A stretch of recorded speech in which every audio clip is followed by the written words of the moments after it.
которые... Знаете, у меня, вот, Шамес, тут может, вы меня, хочу, чтобы меня правильно поняли. Я к Российской империи отношусь без малейшего пиетета. Я считаю ее тюрьмой народов. И не считаю, что Российская империя была чем-то таким, что надо память о чем надо пестовать и лелеять. Российская империя прошлась, она руководилась в основном немцами, иностранцами. Русский народ в ней был на положении раба, закрепощен. Народы Кавказа, народы Поволжья были умыты кровью, как и народы Средней Азии.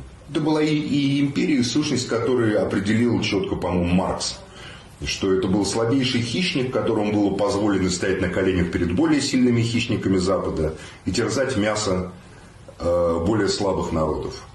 Российская империя, она держалась только на насилии, по большому счету.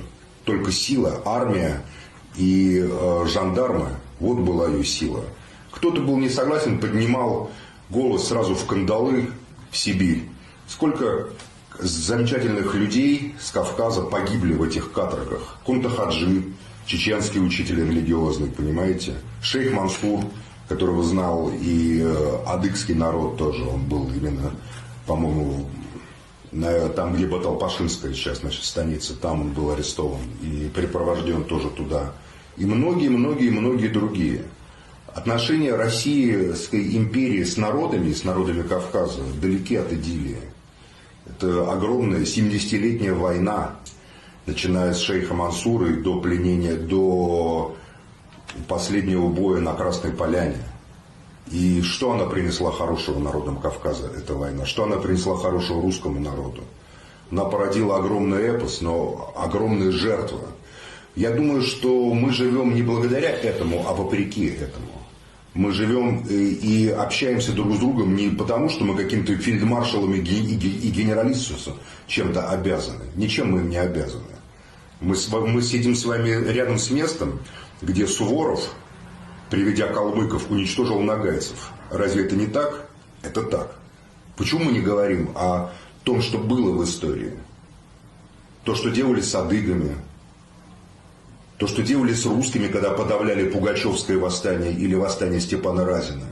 Я не люблю эту империю.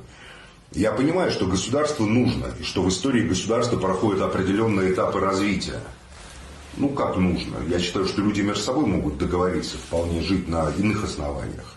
Ну, в общем, народы Кавказа, Северного Кавказа внесли вклад, я считаю, в развитие нашей страны своим сопротивлением и своим мужеством. То, что вы столько лет держались против этих фон Грабов, фон Засов, против этих палачей, фон Зас, который коллекционировал черепа адыгов, то, что ваше мужество и ваш героизм был настолько высок, что при полном, абсолютном превосходстве империи с этими войсками, разгромившими Наполеона, взявшими Париж, они 50 лет не могли Кавказ завоевать. Это ваш вклад. Это мужество, этот героизм народов Кавказа, это самопожертвование, которое воспето русскими поэтами. Гарун бежал быстрее лани, быстрее, чем заяц от орла. Бежал он в страхе с поля брани, где кровь черкесская текла. Отец и два родных брата за честь и вольность там легли. Под пятой у супостата лежат их головы в пыли. Кого называет супостатом Михаил Юрьевич Лермонтов? Воспевая честь и вольность, Российскую империю, русский офицер. Он был убит недалеко от места, где мы с вами сидим сейчас. Это сложный процесс. Поэтому ваш вклад в наше общее будущее – это ваше мужество, ваше достоинство и ваша честь. То, что кавказцы повлияли на Льва Николаевича Толстого, то, что разорение села Гихи, описанное им в дневниках, а потом в повести Хаджи Мурат, преобразило его сознание. Он сам об этом говорил. Когда он увидел вот эту вот жестокость, эту карательную операцию против Гихи, он изменился, и мы получили Толстого как моральное, этическое измерение. Мы получили Лермонтова, мы получили Кавказ для русской интеллигенции, Кавказ для России конца XIX века был постоянным укором совести.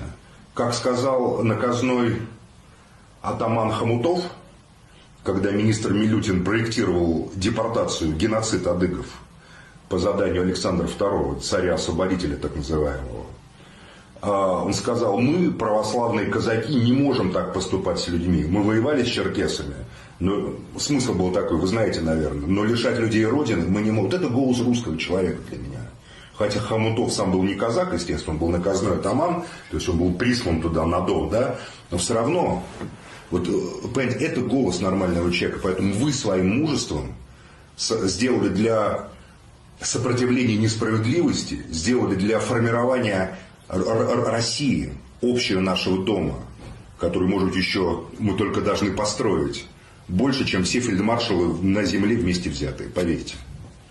Максим К сожалению, мы не знаем имена этих адыгских героев, которые шли в бой на последнем, на Красной Поляне, в обреченный этот бой, эти шапсуги и убыхи, зная, что они погибнут, они все равно шли в этот бой.